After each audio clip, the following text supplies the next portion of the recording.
could be taking control, yeah.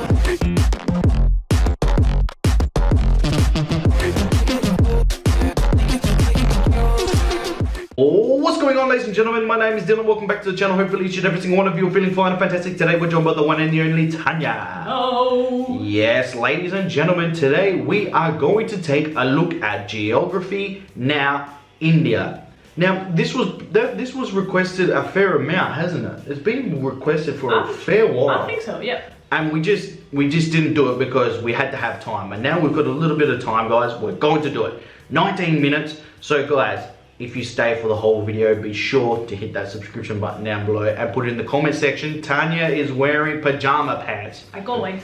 Like always, exactly. Yeah. And you don't want to see what I'm wearing because I'm wearing nothing at all. Nothing at all. Nothing at all. Nothing at all. You'll get a big dislike ratio if you show that.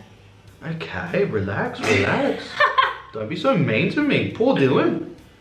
Down in the description, you can click on the link to this video to go watch it in full yourself. Go show some love on the other channel as well. And remember, guys, over on Patreon, we watch full movies. I watch movies. Go check Patreon out. It'll be down in the description, as well as Tanya's other channel as well. Tanya reacts to a lot of other things as well. Ladies and gentlemen, without further ado, let's get into today's video. Let's do it. Long time for this episode! I'm just gonna say straight up, you all know India is incredibly complex and diverse. Even Indians have trouble understanding their own country. Obviously, I won't be able to scratch even the surface in this episode, but I'll try my best. A lot of you Indian geography peeps have helped me along the way, so thank you, and without further ado, let's begin.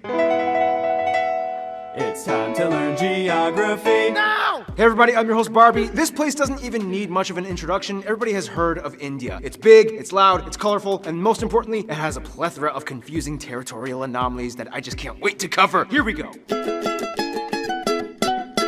There's an old saying, India is a place where everyone is in a hurry, but no one is ever on time. First of all, India is located in South Asia, right on the Indian and Arabian Seas and the Bay of Bengal, bordered by 6 other countries, so close to 7, but that land bridge between Sri Lanka got wiped away like 600 years ago by a cyclone. India is divided into 29 states and 7 union territories, with the capital New Delhi, which acts as its own administrative unit, located in the capital territory. Keep in mind, New Delhi is actually just the name of one of the districts in the capital territory, made up of 11. The largest city, however, is actually Mumbai, with New Delhi, Bangalore or Bengaluru, and Hyderabad following after. However, the 4 busiest airports are Delhi Indira Gandhi International, Mumbai's Chhatrapati Shivaji International, Bengaluru's Kempe Gowda International, and Chennai International in the south.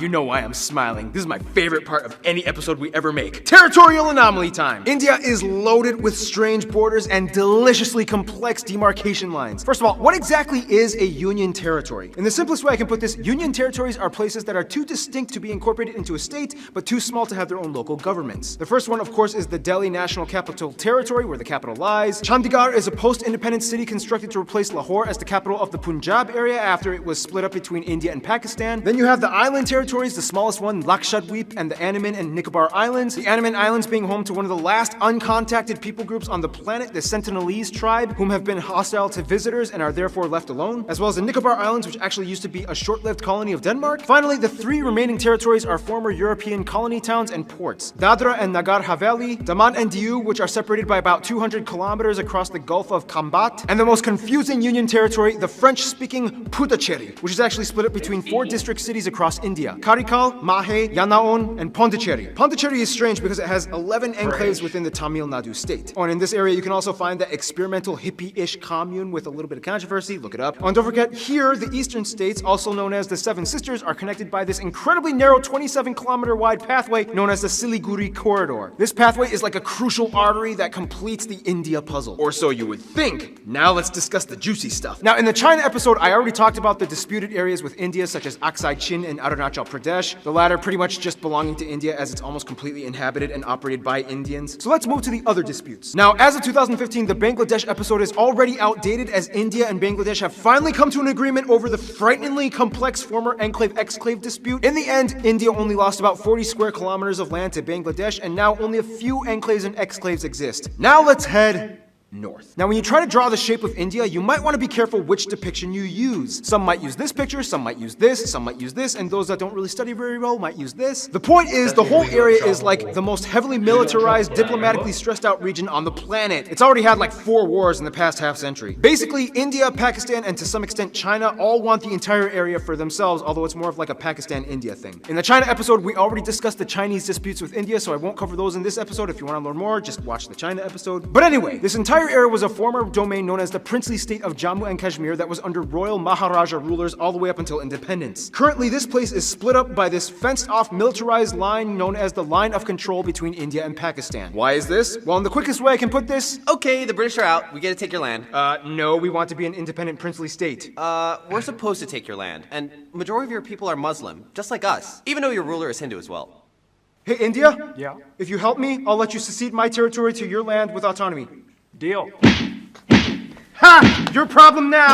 I love how Mike played India. He totally represents India. Oh, and keep in mind, Pakistan's capital, Islamabad, is less than 80 kilometers away from all that drama. The line of control meanders through the mountains until it stops at a point called NJ9842. This is where things get really crazy, because from there you hit the Siachen Glacier, the second longest non-polar glacier in the world, and this is pretty much the dead man zone. After point NJ9842, you hit the actual ground position line, a series of military outposts that extend all the way to the Chinese border. That means everything in this area is ground zero for the Indo-Pak tension. And you know, the crazy thing is there's actually literally small towns of normal regular civilians living in these areas high up in the mountains, many of which just go about daily life, going to work and raising their families. Otherwise, they have a river dispute with Nepal and various river islands disputed with Bangladesh. Outside of all the dispute stuff though, India not only has the world's second largest road network and 3 of the world's top 10 megacities and their own space program, but they also have a copious abundance of landmarks and notable sites, way too many to list, but some of the ones that you guys, the Indian geography peeps, have told me to mention include places like the abandoned Danush Kodi Ghost City, Golconda Fort, the 4 pillars of Charminar, the Ajanta Buddhist art caves, the Ellora monolithic ruins, Mandu Fortress, the Golden Temple, which feeds over 100,000 people a day, the Gol Gumbaz Mausoleum, the Kalavantin Durg Post, the ruins of Hampi, the hill forts of Rajasthan, Shatrunjaya Hill, which is basically like a mecca for Jains, the Temple of the Bodhi Tree, Jal Mahal, Bangar Fort, the most haunted place in India, Mahabat Maqbara, and keep in mind, just like in China, you can find a Great Wall of India in Rajsamand. There's also the Paritala Anjaneya Temple with the largest statue in India depicting Hanuman, and at over 150 acres, the Sri Rangan Attaswamy Temple, the largest Hindu temple in the world. Oh yeah, and there's also that building with the stuff in the thing, whatever. Anyway, we could go on for centuries talking about India's rich, constructed domicile, but what it lies on top of is even more fascinating. Now, don't make this mistake. I'm going to India. All I need are my sandals and sunscreen.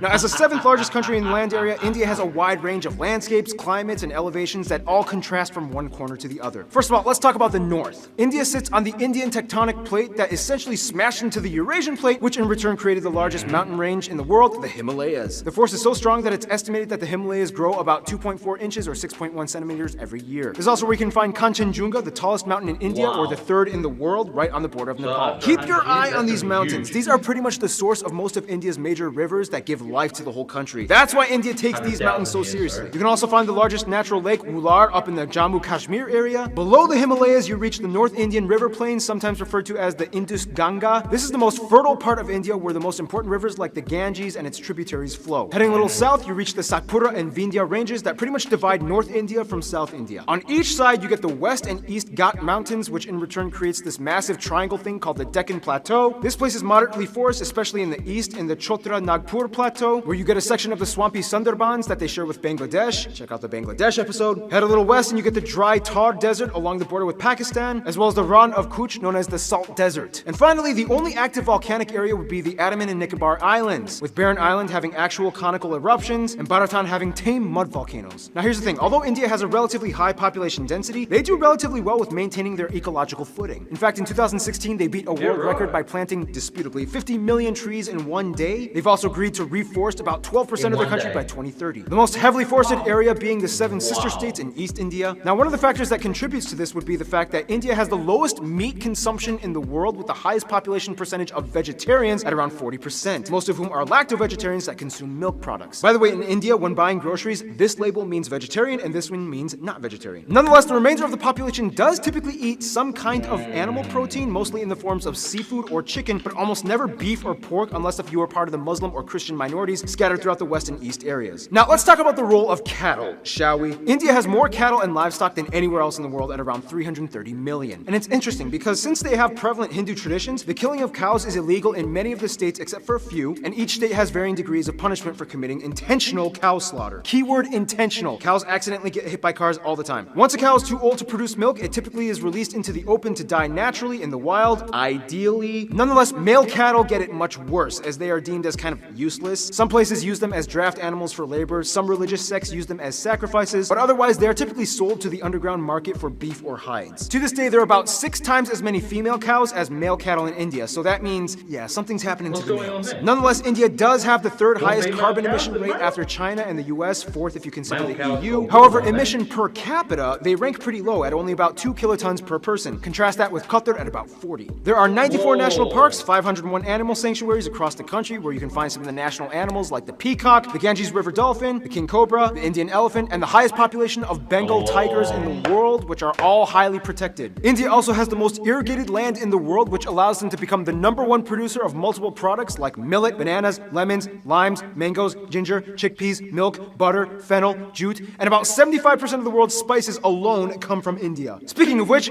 food! Typically you can find the staples roti, chapati, and naan in the north, idli and dosa in the south, and everybody eats rice. The more commonly commercialized Indian foods that we in the West grew up knowing, like samosas, tikka masala, tandooris, and my favorite Indian dish, palak paneer, these usually come from the northern regions of India.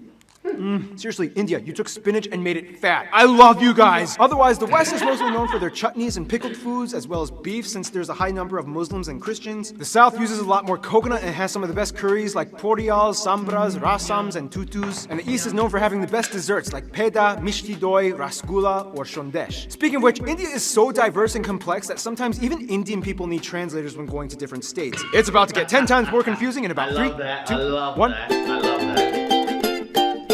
Shashti Tharoor once said, "In India, we celebrate the commonality of major differences. We are a land of belonging rather than blood." First of all, India has a population of about 1.3 billion people and is the 2nd most populous country in the world after China, with about 18% of the world's population. About 72% of the country is Indo-Aryan and a quarter are Dravidian, and the majority of the remainder are Mongoloid, Asian, and other people groups. They also use the Indian rupee as their currency, they use the type C, D, and M plug outlets, and they drive on the left side of the road. By the way, technically it's illegal for these banknotes to leave the country, but you guys have sent me a lot of them for fan mail for Fan Friday videos, so I don't want to go to jail.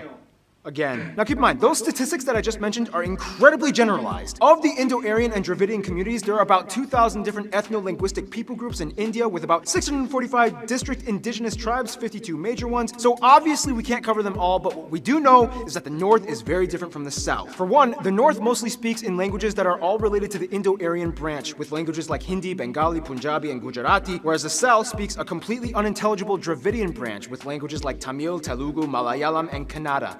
Canada. Otherwise, there's also pockets of Sino-Tibetan and Austroasiatic languages spoken in the far north and east. Wait, so how do they all, communicate with each other? Great question. Although India does not have an official language, there are 22 recognized national languages, and of these, 2 are the most prevalent, taught in schools and used by government officials, Hindi and English. And very often, these two are mixed mid-sentence. It's weird. Don't be surprised if you hear someone speaking Hindi and then suddenly finishing off in English. It's like, and I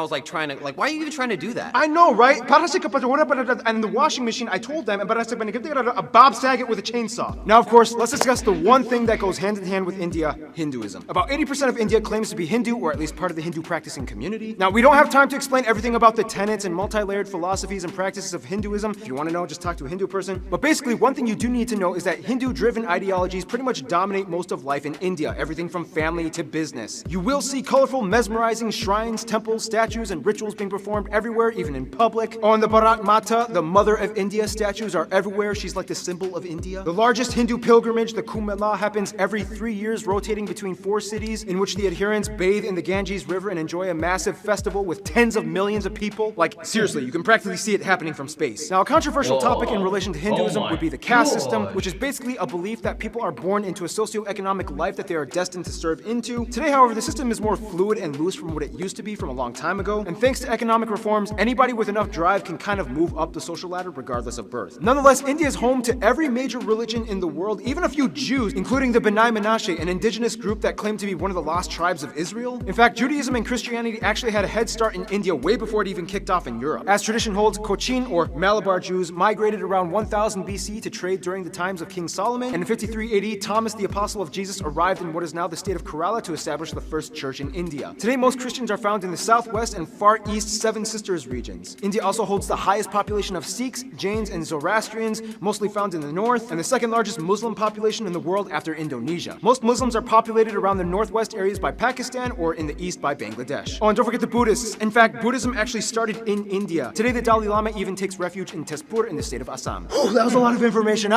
Okay, so by now you can probably get a grasp of how incredibly mixed and diversified India's population is, but what exactly holds the country together? Well, for one, you kind of have to understand Indian history, which will take way too long to explain, but in the quickest way I can put it, Indus Valley, Maurya and Gupta empires, southern empires, Golden Age, Middle Kingdoms, a ton of new religions come flocking in, the north fell to the Delhi Sultanate, the south became the Vijayanagara Empire, Mughal Empire starts, British East India Company, direct British rule, nationalist movements, independence, republic, economic liberalization in 1991, and here we are today. Vijaya.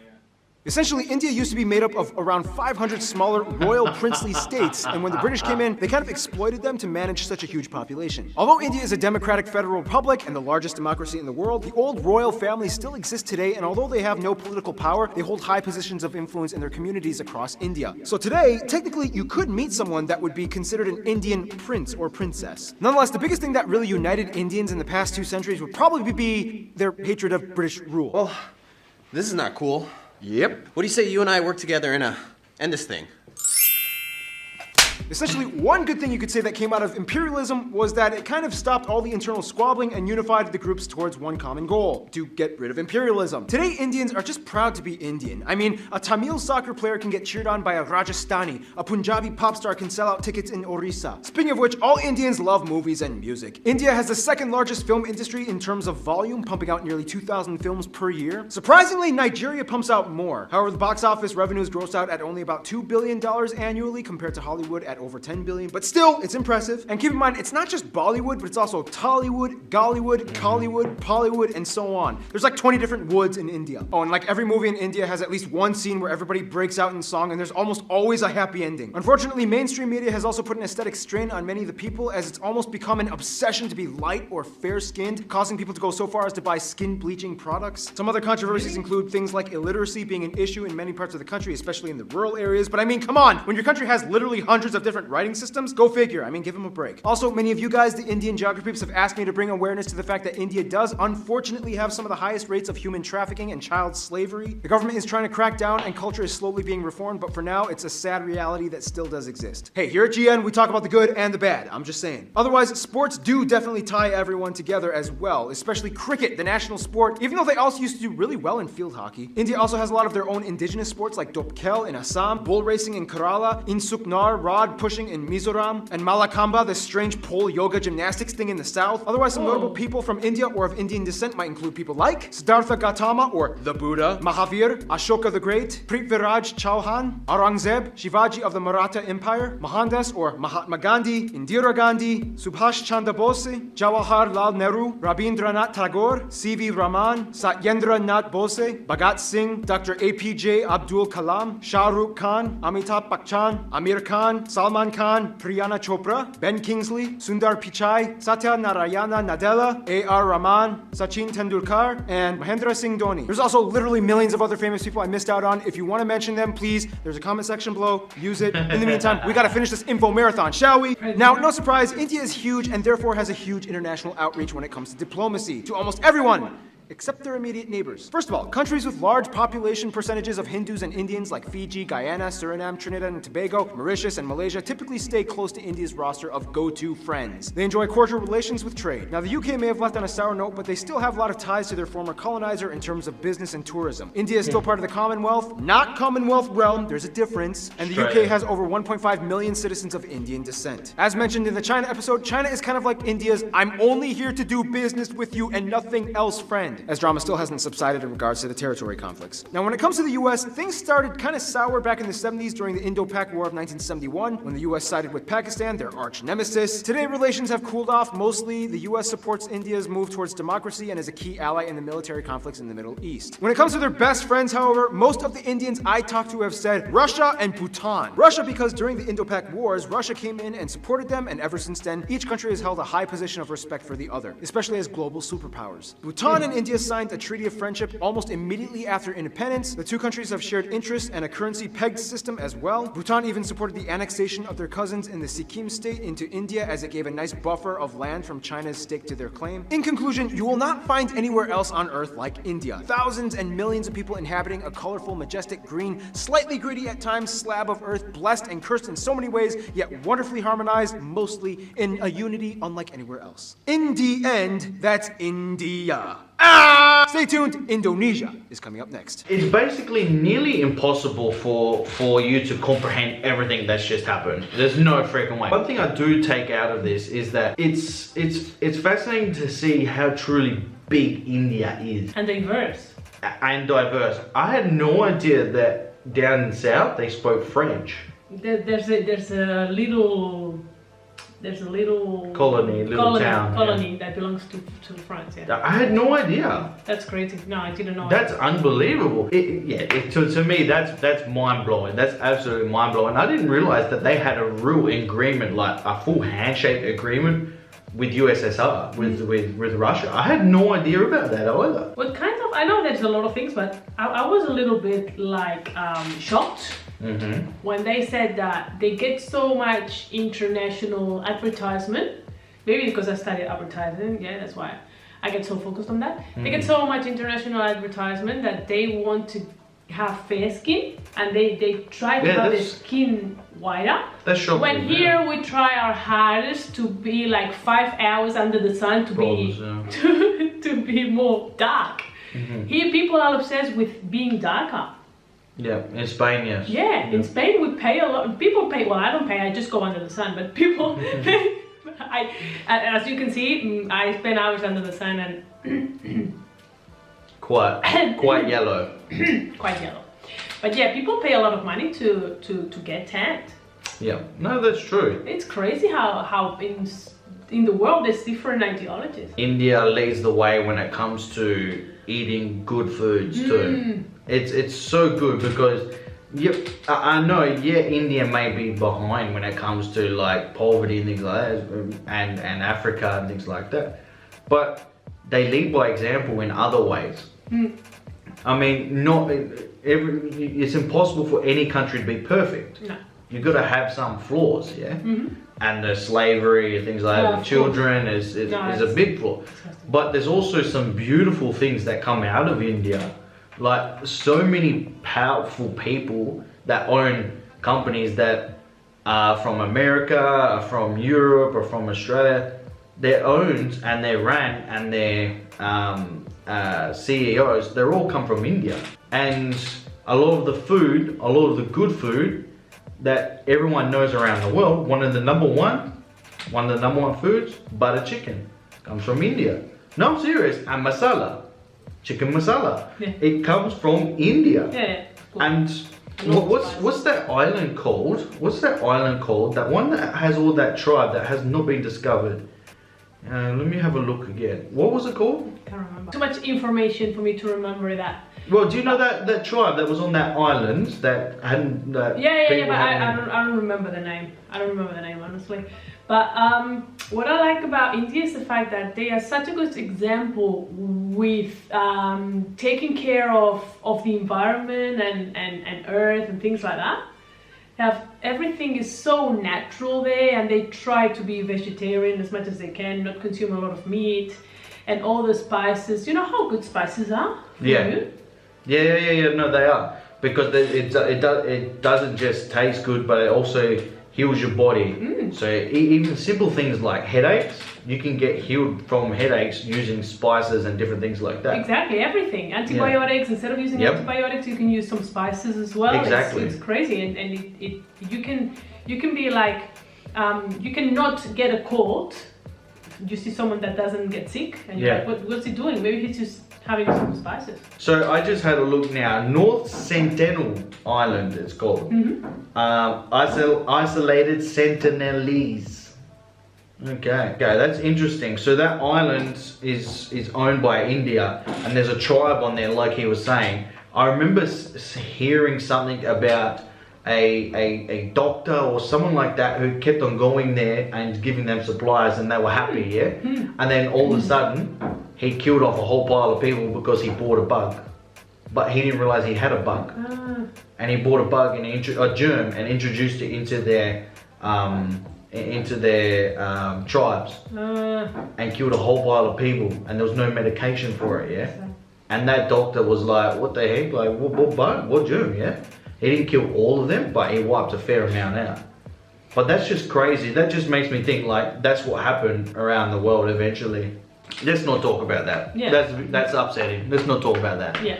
Anyway, guys, let us know what you thought about today's video. If you did enjoy it, drop a big thumbs up, as well as hitting that subscription button down below. Remember to go check Tanya's channel out, as well as my second channel, and over on Patreon, we react to full movies. Go check Patreon out. I love each and every single one of you. Stay safe, be kind to one another, but most importantly, Be happy. exactly. Bye.